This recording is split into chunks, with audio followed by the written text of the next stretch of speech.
entendu parler en fait du PAM tout court. On se posait la question ce qui se passait et à ce PAM. Et après avoir pris des renseignements, tout ça, bon, je me suis dit, ça m'intéresse, je vais quand même y aller, me rendre compte et voir. Voilà, donc en fait, c'est vraiment par l'intermédiaire d'une amie du bouche-à-oreille. Alors, est-ce que vous avez suivi plusieurs stages?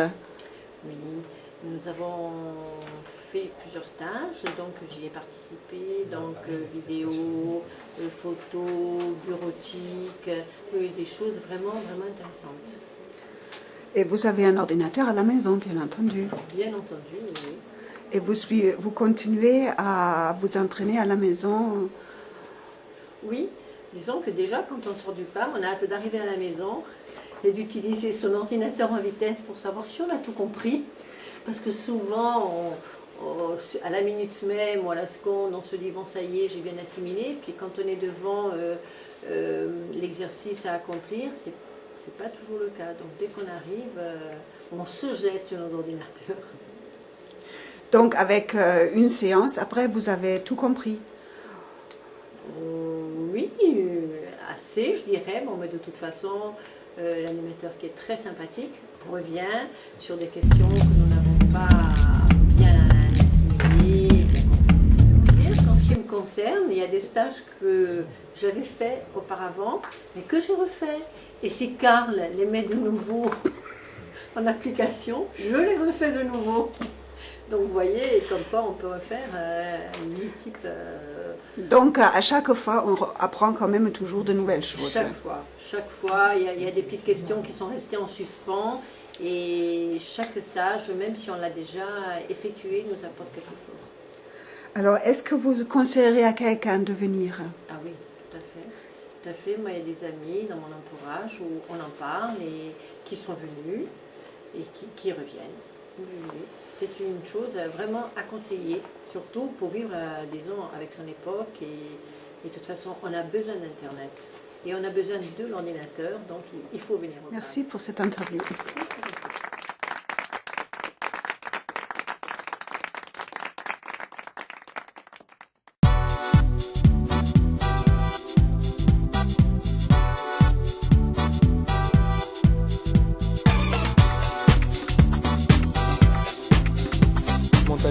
Aujourd'hui, est-ce que vous vous souvenez depuis quand vous venez au PAM et que vous suivez des ateliers? La date exacte, mais c'est 2 mois. C'est 2 mois? Vers le 12 janvier. Et comment vous est venue l'idée de venir au PAM pour vous initier à l'informatique? Et au départ, grâce à un voisin et ami, on m'en a parlé et finalement ça m'a fait beaucoup de bien puisque ça... Vous utilisiez déjà l'ordinateur avant? Non, non, je savais pas même du pas ce que c'était presque. Quel atelier vous avez suivi depuis le mois de janvier? Initiation, qui a duré 6 semaines, je crois, enfin je ne sais plus exactement. Après bureautique et photo. Et actuellement la vidéo? Actuellement la vidéo, bien sûr. Est-ce que vous pouvez nous expliquer brièvement comment se déroule une séance que vous avez fait avec Marilyn? C'est-à-dire techniquement ou l'ensemble? Comment se déroule du moment que vous arrivez? Déjà, pour résumer, dans la bonne humeur, qui est déjà pas mal, et assez instructive. Oui, ça s'est très bien passé. En fait, c'est difficile à expliquer parce que c'est... Et quand vous arrivez à 14 h par exemple, comment ça se passe? Vous écoutez juste? Vous utilisez l'ordinateur? On se met en place, on écoute les directives et après on utilise l'ordinateur généralement. On suit ses instructions. D'accord. Et aujourd'hui, au bout de 2 mois et demi, est-ce que vous conseilleriez à un ami de venir en atelier pour s'initier? Et si oui, pourquoi? Complètement, parce que justement, c'est ma propre expérience beaucoup enrichie et je pense que ça fait du bien. Quelqu'un qui aurait besoin de ça. On va le refaire. Bonjour Marie-Lynn, vous êtes actuellement animatrice multimédia et femme de télé. Depuis combien de temps exercez-vous ce métier? Alors j'exerce ce métier depuis 6 ans et depuis le mois de janvier au PAM de Folly, puisqu'avant j'étais au PAM de l'Escovate. Et comment vous est venue l'idée de faire ce métier?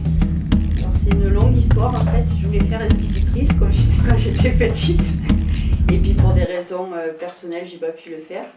Et j'ai toujours voulu être dans la formation. Et puis, comme je suis une passionnée d'informatique, je suis rentrée dans une boîte comme secrétaire. Et puis petit à petit, on m'a proposé de faire des formations aux entreprises. Et puis après, je suis venue en Corse et j'ai eu l'opportunité de rentrer au point d'accès multimédia de Vescovat. Chaque jour, vous faites découvrir l'informatique et le multimédia à des personnes débutantes. Vous devez vivre de drôles de situations. Avez-vous une anecdote à nous raconter? Oui, une scène de ménage. J'avais aux pommes de Vescovat, j'avais un couple qui venait régulièrement et on faisait des ateliers, ils étaient chacun à leur place jusqu'au jour où j'avais demandé à faire des binômes. Et le couple veut se mettre côte à côte pour un QCM. Ben, ils se sont disputés, le mari s'est levé, il est parti. Et puis voilà quoi, et après je suis allée les réconcilier. Enfin, si un ami vous demandait de définir votre métier, que lui répondriez-vous? Alors, je pense qu'avant tout, le métier d'animateur multimédia, c'est d'arriver à transmettre sa passion et son goût pour l'informatique. Voilà, parce que tout apprendre, c'est impossible de toute façon, même moi, j'en suis encore très très loin. Et déjà, si on donne l'envie d'apprendre, je crois que c'est déjà beaucoup, si on donne la passion et l'envie. Voilà. Alors merci d'avoir pris le temps de répondre à ces questions. Ben, merci beaucoup Véronique.